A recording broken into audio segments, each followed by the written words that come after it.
A gift that opened not only the box but also her eyes. My 14-year-old niece laughed when she opened the box with the $1,000 phone I had just given her. My mom says that if you disappear tomorrow, no one will even think about you, she said casually. All 20 people in the room burst out laughing, everyone except me. I gave a small nod, and with 3 quick taps on my phone, I shut off everything: payments, credit cards, bills, subscriptions. Just like that, gone. That same night, I packed up, cut all ties, and vanished without a trace, leaving behind only a plain black backpack. Inside it, they eventually discovered the truth. Mom says if you vanish tomorrow, no one would even care, my niece repeated with a smirk, giggling again as she unwrapped her new phone. Her fingers moved delicately, but her words sliced through me like a knife. All around us, the living room buzzed with the noise of my family, 20 voices overlapping, careless and loud. In the kitchen, a birthday cake sat untouched, its candles still waiting, while my chest already felt like it was on fire. Megan, my sister, didn't even glance up. She sat on the couch, eyes glued to her phone, a smug little smile tugging at the corner of her lips like a judge who'd just heard the verdict she wanted.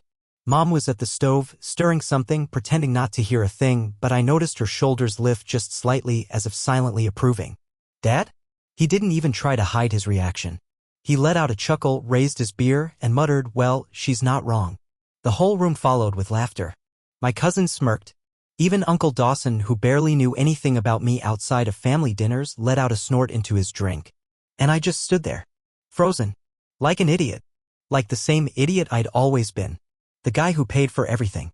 The one who patched things up. The one who never measured up. "Thanks for the phone, Uncle," my niece chirped, already leaning into her mom's side, completely absorbed in the glowing screen. I stared at her, my pulse pounding in my ears, face burning hot, and suddenly the room felt tight, like I couldn't breathe. But I didn't say anything. I just gave a nod. Because that's what I always did. I nodded. I smiled. I played along. Always pretending. Megan finally looked up and locked eyes with me, and in that second I saw it. That flicker of satisfaction, like this was what she'd been waiting for, me standing there, humiliated and speechless. "All right, everyone, let's cut the cake," Mom called out, her voice bright and cheery, slicing right through the tension. But the bitterness lingered, thick on my tongue. I drifted into the kitchen and leaned on the counter while the others gathered around the cake. The candles were lit, wishes were whispered, and I stood back, fists clenched at my sides. My jaw tightened. Somewhere underneath the hurt, something colder started to settle in. I reached into my pocket and felt my phone. 3 quick taps. That's all it took. In just seconds, every bill, every account, every line of credit I'd opened for them, Mom, Dad, Megan, it all vanished. My fingers moved without pause, like they'd practiced this 100 times, like my body had already made the call before my brain caught up. Gone. All of it. Erased in an instant. Their voices faded into background noise, just a low hum. The room spun around me, full of faces I thought I knew, but they all felt like strangers now. They laughed. They clapped. They celebrated. And I was invisible. Just a ghost with a wallet. But not anymore. I slipped out without a word. And no one even noticed. Of course they didn't. That was the one thing my niece got absolutely right that night. I didn't go back home. I headed straight to my place.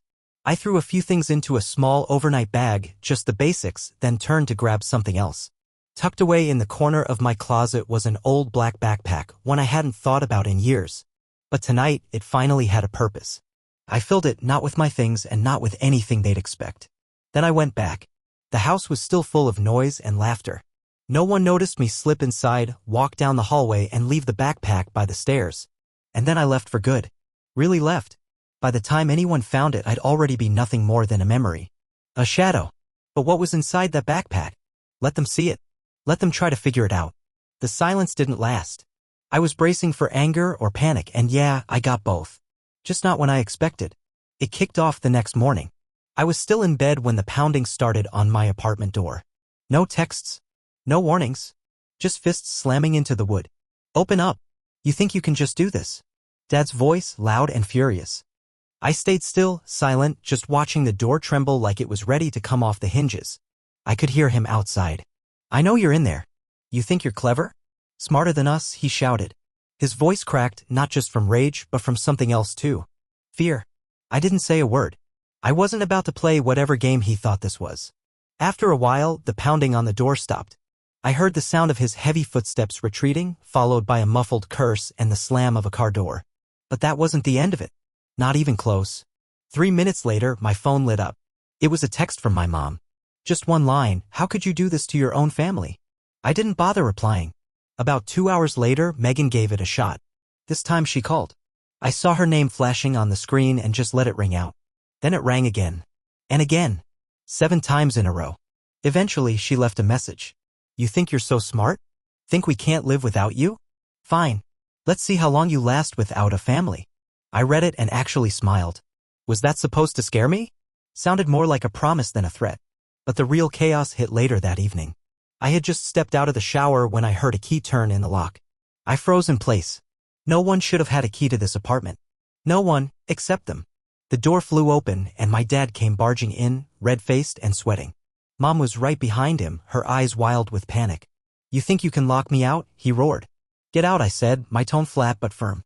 "Get out? Get out." His voice cracked again. "This is what you've become?" Mom jumped in, her voice high-pitched, almost unhinged. "Abandoning your family like this? After everything we've done for you? You didn't raise me.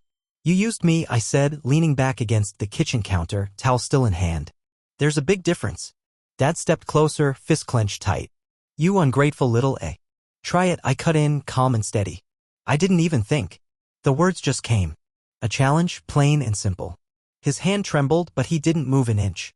We both knew what he was. He'd never been a fighter, just a loudmouth who barked to hide how scared he really was. "What did you do?" Mom's voice cracked as she looked at me. "The cards don't work anymore. Megan's bills aren't paid. The mortgage? Gone." "That's right," I said, nodding. "Everything they relied on? I handled it. I paid for it. And I shut it all down. It's over." Dad let out a bitter laugh, dry and humorless. "Oh, you think you've got all the power now? Think we actually need you?" "Seems like you do," I shrugged. "You broke into my place just to grovel." "Grovel?" he snapped, his lip curling. "You think we're groveling? You're here, aren't you?" I said. "Enough." My voice cut through the room like a blade. "I'm done." Mom took a step toward me, hands reaching out. "Please, we're your family." "No," I corrected her, "you're all you've got. I'm finished being your crutch. Your ATM. Your doormat." Dad's expression twisted in anger. "You little pest." I raised a finger. "Out. Now." "You can't do this," Mom whispered, her eyes brimming with tears. "This is heartless." "Heartless?" I laughed, dry and sharp. "You want to talk about heartless? Heartless is calling your son worthless while spending the money he earned. Heartless is using me like some tool, then laughing behind my back." Dad stepped forward again, but I didn't even blink. This time he stopped himself. His shoulders sagged. "You're gonna regret this," he muttered. "You'll come crawling back."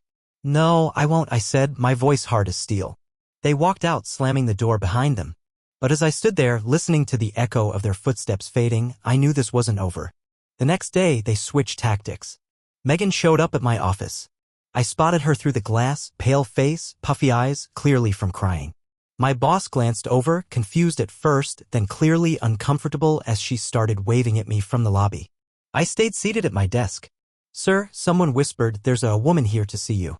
She meant nothing to me. I didn't even bother to look up. But she didn't walk away. I could see her over by the front desk, her voice getting louder, hands trembling. Then security came over and walked her out. Still, I knew she'd show up again. Later that night, another knock. This time it was my landlord. He goes, "We've got a bit of a situation." He looked uncomfortable. "Your family's downstairs causing a scene. Either you get them to leave or I'm calling the cops." He hesitated. "But it's your family." I cut him off. "Not anymore." I watched through the window as they stood there yelling, flailing their arms around until security finally moved in and cleared them out. But I knew how they operated. They were relentless. And I also knew that back in that house I walked away from, there was a black backpack just sitting there, waiting for them to open it, waiting for them to realize just how far I was willing to go. The quiet didn't last long. I dealt with them long enough to know better. Their silence? Just the calm before the storm. I ignored the phone calls, skipped the voicemails, let the texts pile up for days. I even ditched work, letting everything else fade into the background so I could enjoy the peace and quiet for once. But I wasn't dumb. I knew they wouldn't let it go. It started with Megan losing her mind. Her messages were nasty, blaming me for everything like always. Then came the crying voicemails from Mom, her voice cracking as she begged me to be the bigger person and patch things up with the family.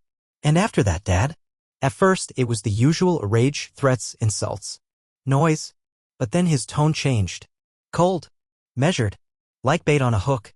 Son, let's talk this out. Man to man. No drama. He said there was a game coming up. Our team's playing. Come out. Let's settle this. I could feel it in my gut this was a trap.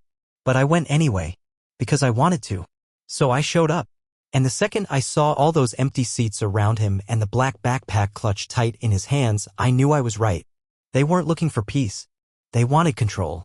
But I wasn't that naive idiot who used to stand in their living room nodding along and forcing a smile.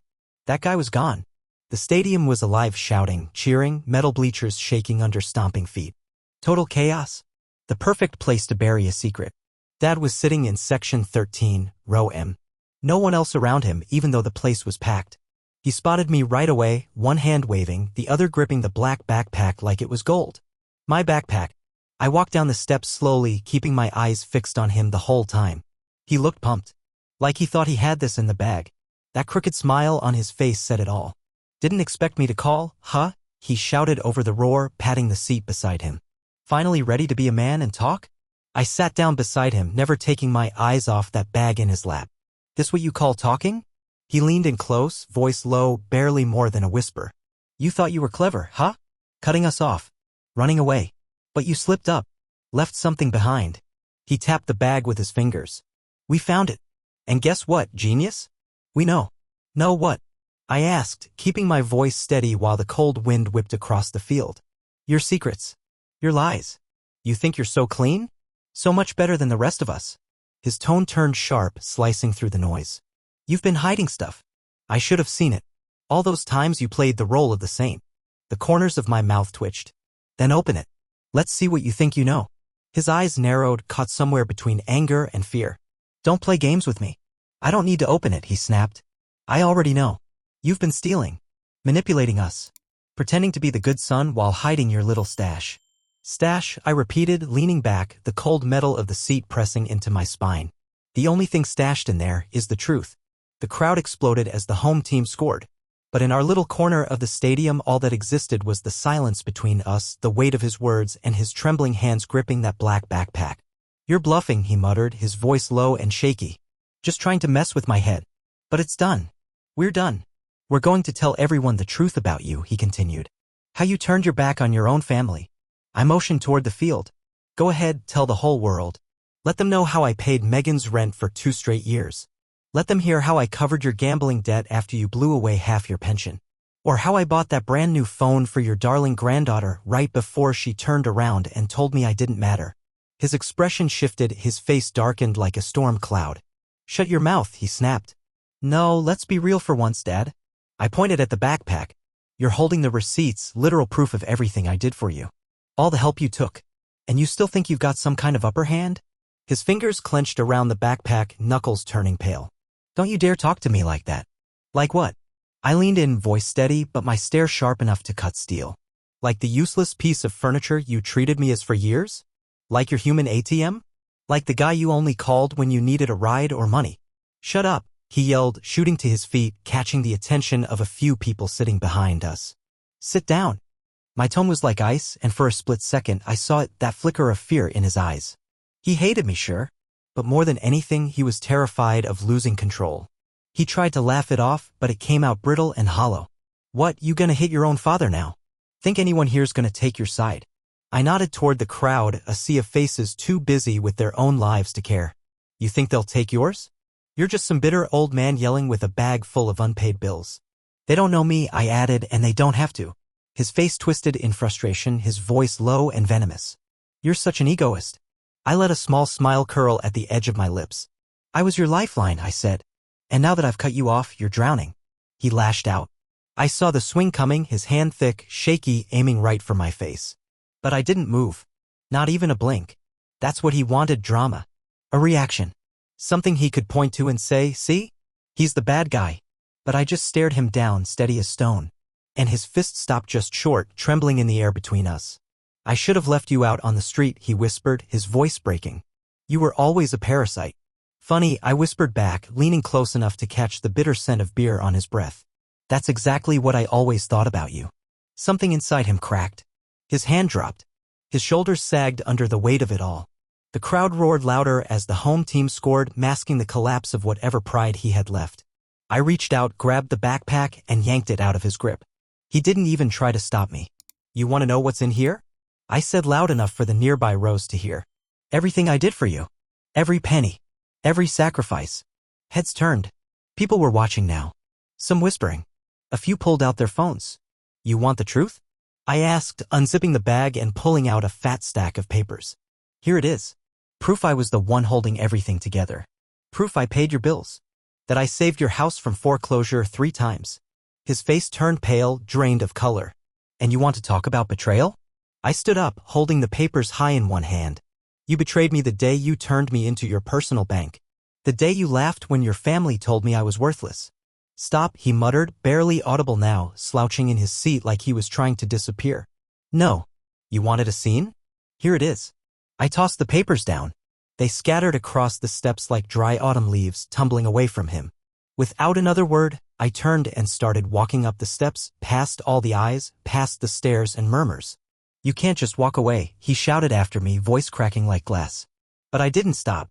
I didn't even turn around. For the first time, his voice had no weight. No power. They didn't back off, not right away. The day after the stadium, when Dad's ego crumbled across those cold aluminum bleachers, my phone lit up like a fire alarm. Call after call. One after another. Messages poured in. Angry accusations. Pleading. Begging. And threats. A familiar blend of desperation from the voices I knew too well. I ignored them all. Dad was the first to crack. His furious messages quickly turned into soft pleas. Within hours, he'd switched up the story. "We can talk," he said. "A lie dressed up like peace. We'll let it go. Let's just be a family again." But I didn't pick up. Then came Mom, flooding my phone with texts soaked in guilt. "You're breaking our hearts. We didn't mean any of it. Family's all we have." I didn't even bother to read most of them. After that, Megan took her shot. Her messages were nothing but poison. "You're a coward. Selfish. Useless. You've destroyed everything." Then suddenly a switch. "Please, just talk to me." I didn't mean it. I was scared. "Don't do this." But I did.